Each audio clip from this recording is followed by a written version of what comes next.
अभी की सबसे बड़ी खबर देश की राजधानी दिल्ली और बिहार के दरभंगा से आ रही है। और बिहार को 1700 करोड़ की सौगात देने 3 दिन में दूसरी बार प्रधानमंत्री नरेंद्र मोदी जी बिहार पहुंच रहे हैं। और 13 नवंबर को यानी कि आज दरभंगा में एम्स का शिलान्यास कार्यक्रम हो रहा है। और आपको बताते चले कि प्रधानमंत्री नरेंद्र मोदी ने एम्स का शिलान्यास किया है और 1700 करोड़ की लागत से दरभंगा में राज्य का दूसरा एम्स बन रहा है। इससे पहले पटना में भी 1300 करोड़ की लागत से एम्स का उद्घाटन हुआ था और बिहार को दूसरा एम्स दरभंगा के रूप में मिलने जा रहा है।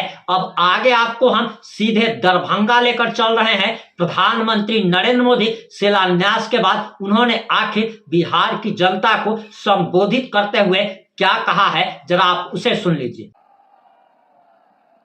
भारत माता की, भारत माता की।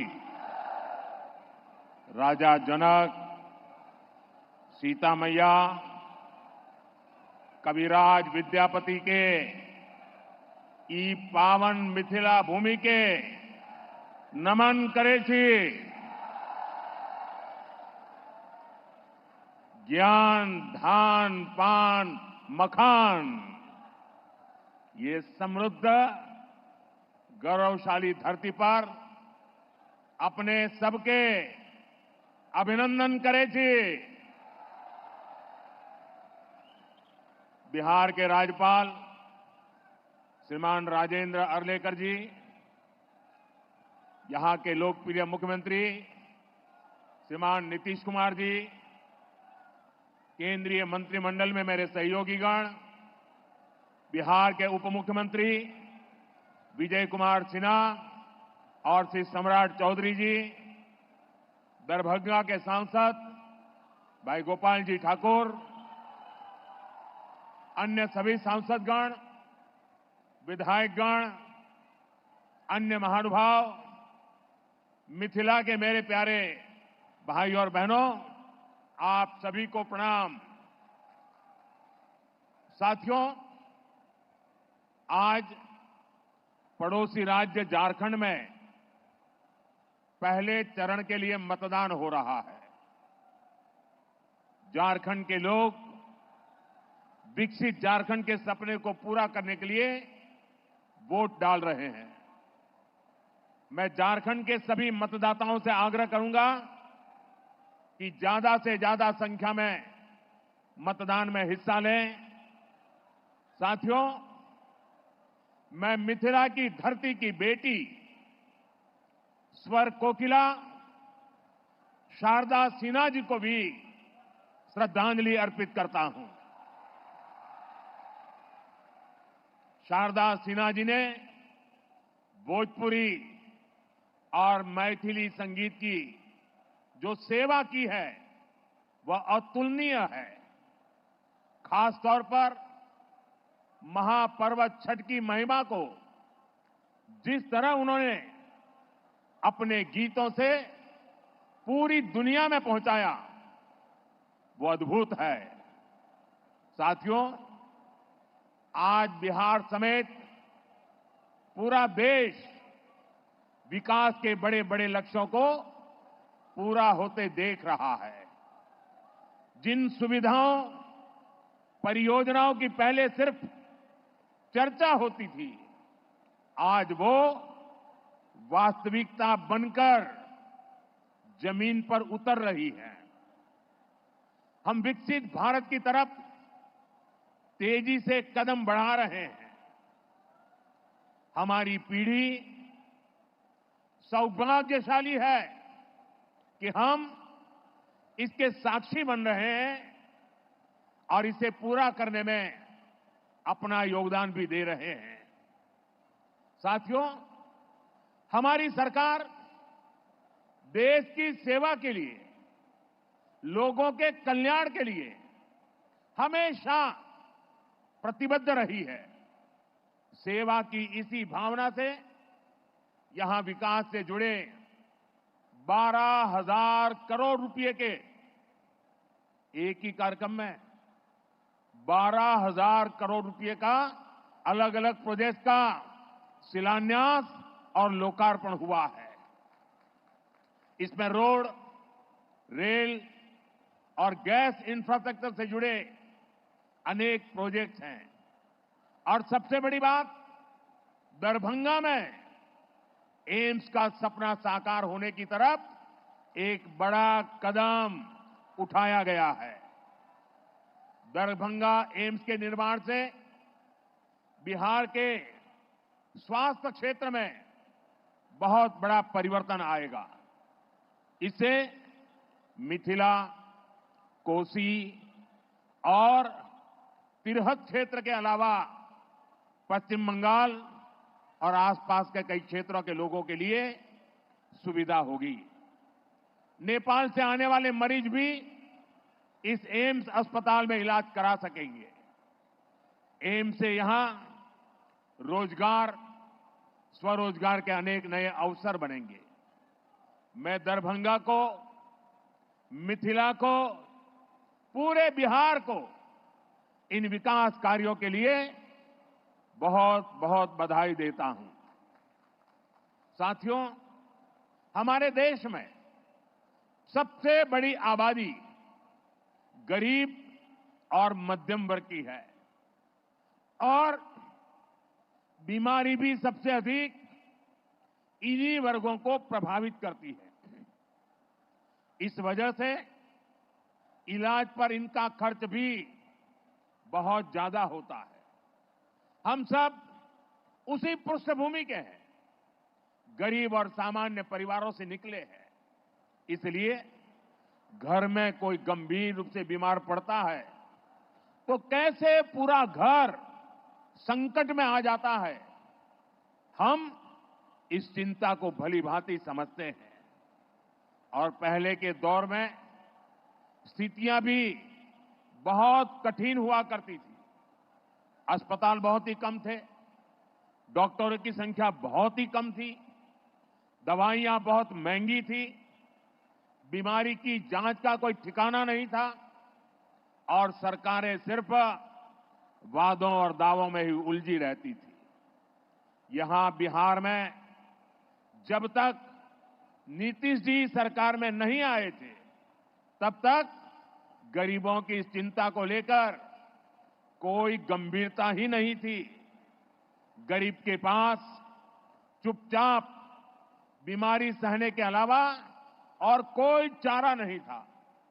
ऐसी स्थिति में हमारा देश कैसे आगे बढ़ता? इसलिए पुरानी सोच और अप्रोच दोनों बदला। साथियों, हमारी सरकार देश में स्वास्थ्य को लेकर होलिस्टिक अप्रोच के साथ काम कर रही है। हमारा पहला कदम, हमारा फोकस बीमारी से बचाव पर है। दूसरा फोकस बीमारी की सही तरीके से जांच पर है। तीसरा फोकस है लोगों को मुफ्त और सस्ता इलाज मिले और सस्ती दवाएं मिले। हमारा चौथा फोकस है छोटे शहरों में भी इलाज की बेहतरीन सुविधाएं पहुंचाना, देश में डॉक्टरों की कमी को दूर करना। और हमारा पांचवा फोकस है स्वास्थ्य सेवाओं में टेक्नोलॉजी का विस्तार करना। भाइयों और बहनों, कोई परिवार नहीं चाहता कि उसके घर में कोई बीमारी पड़े। शरीर स्वस्थ रहे, इसके लिए योग, आयुर्वेद, पोषक खान पान का महत्व लोगों को बताया जा रहा है। फिट इंडिया मूवमेंट चलाया जा रहा है। ज्यादातर सामान्य बीमारियों की वजह गंदगी, दूषित खान पान, खराब जीवन शैली होती है। इसलिए स्वच्छ भारत अभियान, हर घर शौचालय, नल से जल जैसे अभियान चलाए जा रहे हैं। ऐसे आयोजनों से शहर तो स्वच्छ बनता ही है, बीमारियां फैलने की गुंजाइश भी कम होती है। और मुझे पता चला अभी कि दरभंगा के इस कार्यक्रम की बात होने के बाद यहां हमारे मुख्य सचिव जी ने खुद ने नेतृत्व किया और दरभंगा में सफाई का अभियान पिछले 3-4 दिन चलाया। मैं उनका और बिहार सरकार के सभी कर्मचारी बंधुओं का और दरभंगा के नागरिकों का इस स्वच्छता अभियान को ताकत देने के लिए हृदय से आभार व्यक्त करता हूं। और मैं चाहूंगा कि आगे 5, 7, 10 दिन भी इस कार्यक्रम को और तेजी से चलाया जाए। साथियों, ज्यादातर बीमारियों का अगर समय रहते इलाज शुरू कर दिया जाए तो उन्हें गंभीर होने से रोका जा सकता है, लेकिन महंगी जांच की वजह से अक्सर लोग बीमारी के बारे में जान ही नहीं पाते। इसलिए हमने देश भर में 1.5 लाख से ज्यादा आयुष्मान आरोग्य मंदिर बनाए हैं। इससे कैंसर, डायबिटीज जैसी अनेक बीमारियों के बारे में शुरू में ही पता लग सकता है। साथियों, आयुष्मान भारत योजना से अब तक देश में 4 करोड़ से अधिक गरीब मरीजों का इलाज हो चुका है। अगर आयुष्मान भारत योजना न होती तो इनमें से ज्यादातर लोग अस्पताल में भर्ती ही नहीं हो पाते।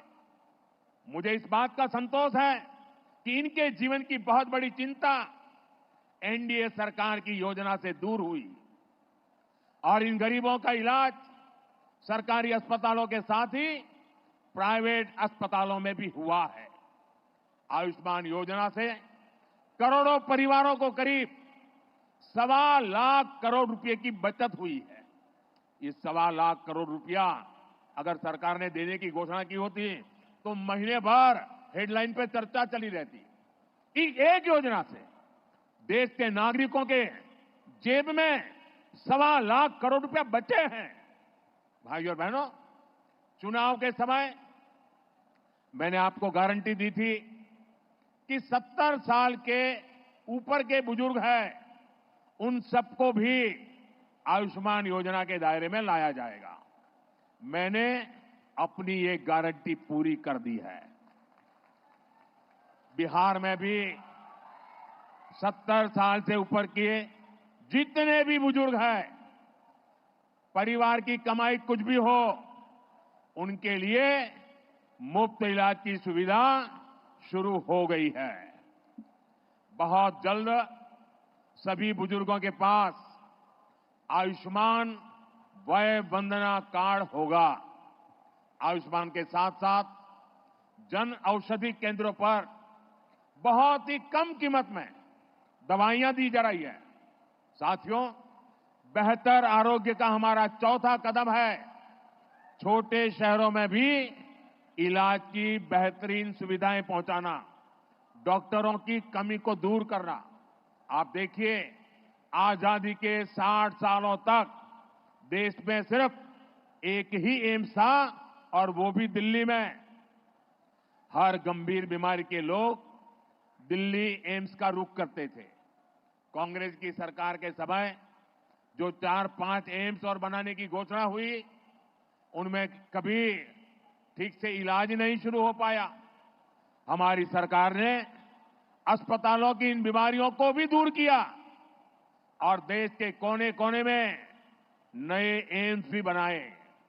आज देश भर में करीब 2 दर्जन एम्स है। बीते 10 सालों में देश में मेडिकल कॉलेजों की संख्या भी करीब करीब 2 गुनी हुई है।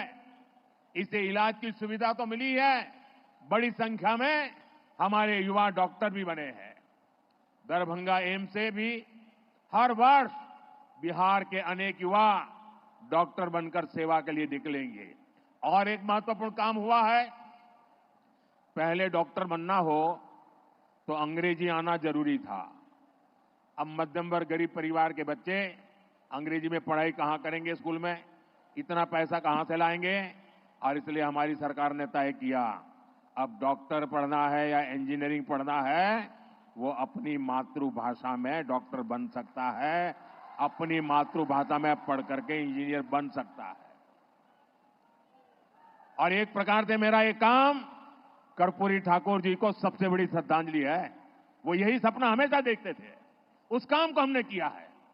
पिछले 10 साल में हमने मेडिकल की 1 लाख नई सीटें जोड़ी है। हम आने वाले 5 साल में देश में मेडिकल की 75,000 नई सीटें जोड़ने वाले हैं। हमारी सरकार ने एक और बड़ा निर्णय लिया है, जिसका बिहार के युवाओं को भी बड़ा फायदा होगा। हम हिंदी और दूसरी भारतीय भाषाओं में भी मेडिकल की पढ़ाई का विकल्प दे रहे हैं। मकसद यही है कि गरीब, दलित, पिछड़े, आदिवासी परिवार की संतान भी डॉक्टर बन सके। साथियों, हमारी सरकार ने कैंसर से लड़ाई का भी एक बड़ा अभियान छेड़ा है। मुजफ्फरपुर में जो कैंसर अस्पताल बन रहा है, इससे बिहार के कैंसर मरीजों को बहुत लाभ होगा। इस अस्पताल में एक ही छत के नीचे कैंसर के इलाज की सभी सुविधाएं उपलब्ध होगी। अब तक जिन मरीजों को इलाज के लिए दिल्ली, मुंबई जाना पड़ता है, उन्हें यहीं पर बेहतर इलाज मिल सकेगा। और मुझे खुशी है कि बिहार को आने वाले समय में आंख का भी एक बड़ा अस्पताल मिलने जा रहा है। अभी हमारे मंगल जी बता रहे थे, कुछ दिन पहले जब मैं काशी में था तो वहां कांची कामकोटी के शंकराचार्य जी से आशीर्वाद से बहुत बड़ा आंखों का अस्पताल बना है। काशी में वो एक बहुत बढ़िया अस्पताल अभी बना है। मेरे यहां जब मैं गुजरात में था तो पहले मेरे गुजरात में बना था, तो मुझे लगा जो अस्पताल मेरे गुजरात में मैंने देखा बना, जो मैं काशी का एमपी बना वहां हुआ, उसकी सेवाएं भी उत्तम है। तो मैंने उनसे प्रार्थना की कि आंखों के ऐसी ही एक अस्पताल मुझे मेरे बिहार में चाहिए। और उन्होंने मेरे इस प्रस्ताव को स्वीकार कर लिया है। और अभी मुझे मुख्यमंत्री जी बता रहे थे कि उसमें प्रक्रिया बहुत तेजी से आगे बढ़ रही है। तो एक अच्छा आंख के लिए अस्पताल मिलेगा। आंख का ये नया अस्पताल भी इस क्षेत्र के लोगों की बहुत बड़ी मदद करेगा। साथियों, नीतीश बाबू के नेतृत्व में बिहार ने सुशासन का जो मॉडल विकसित करके दिखाया, वो अद्भुत है। बिहार को जंगल राज से मुक्ति दिलाने में उनकी भूमिका, उसकी जितनी सराहना की जाए वो कम है। एनडीए की डबल इंजन की सरकार बिहार में विकास को गति देने के लिए प्रतिबद्ध है।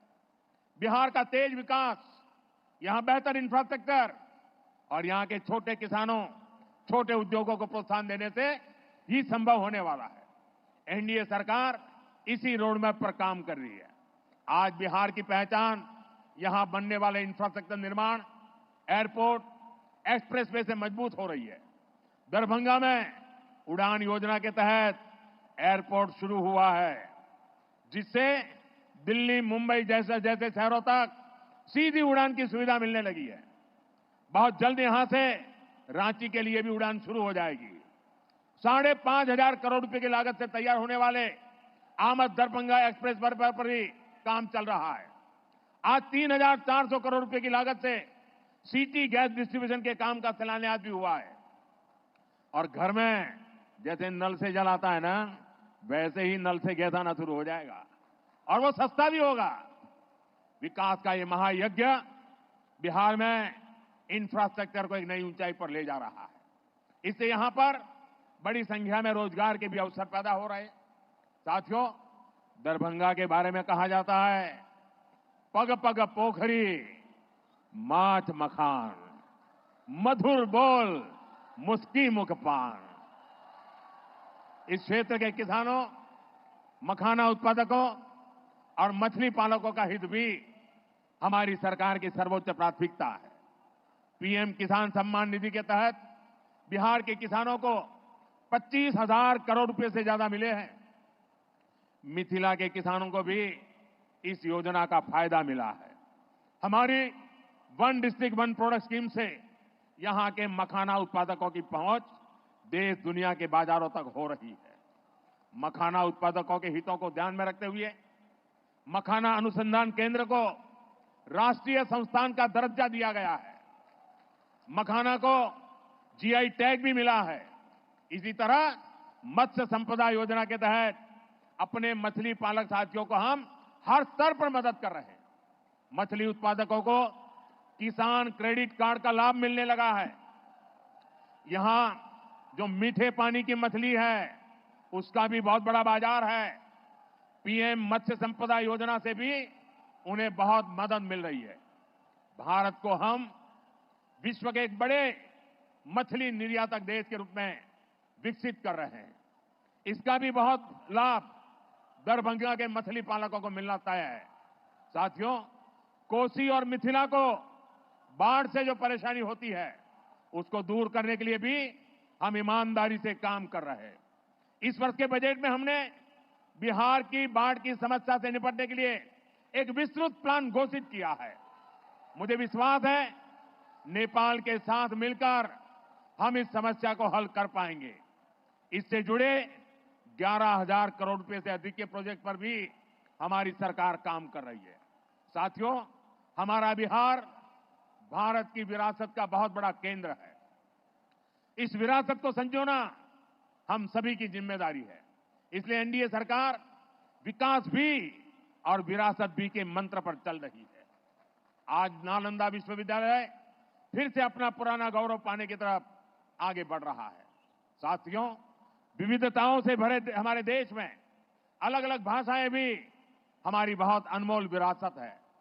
इन्हें बोलना जरूरी है, इन्हें बचाना भी जरूरी है।